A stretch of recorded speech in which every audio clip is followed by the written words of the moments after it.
Before highways, gas stations, and drive-thrus, there was just dirt. Horses, sweat, and a 12-year-old boy on a Michigan farm who hated farm work with every fiber of his being. That boy? He'd one day create the machine that took the world from walking to flying.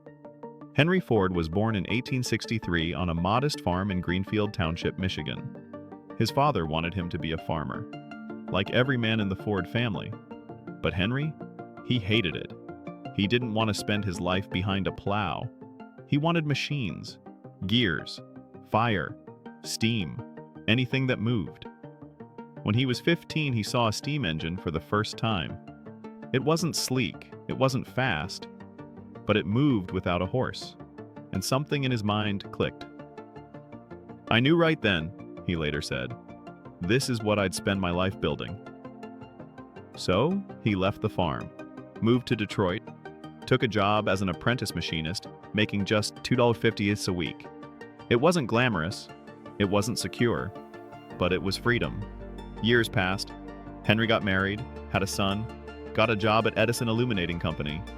He worked nights and spent his days in a shed behind his house, building his own engine from scratch. People thought he was wasting time. His neighbors laughed at the noise coming from that garage. But in 1896, Henry finished it. The quadricycle, a gas-powered car that could actually move. It had 4 bicycle wheels and a doorbell instead of a horn. But it worked. What would you do if your big idea looked ridiculous to everyone else? Would you quit or keep pushing? Let me know in the comments. I'm curious what you'd choose.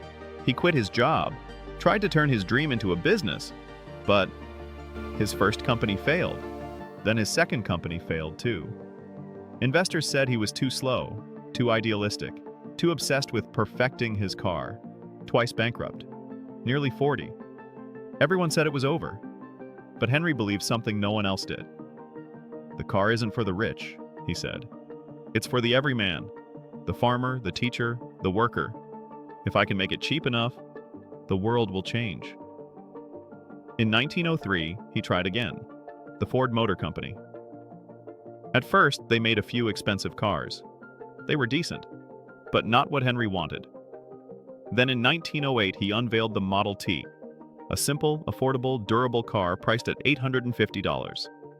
It was a risk. Everyone else was targeting the rich. Henry went the other way, and the world responded. Demand exploded. Ford couldn't make cars fast enough. So Henry built something no one had ever done in auto manufacturing before: the assembly line. It cut production time from 12 hours to 90 minutes. Prices dropped to just $260. By 1920, over half the cars in America were Fords. People who once rode horses were now driving themselves to work. Cities expanded. Suburbs grew, roads were built.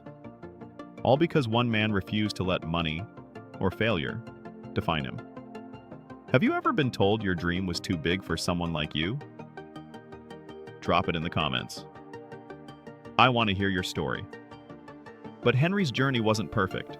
He resisted innovation later in life, refused to update designs, fought unions.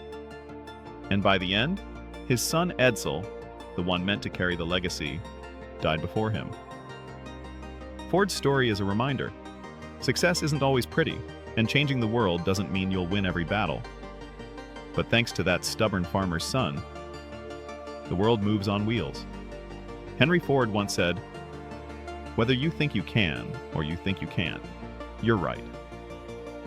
If this story moved you, like, subscribe, and share your own crazy dream in the comments. Because here at the Wealth Chapter, we believe underdogs aren't born, they're built.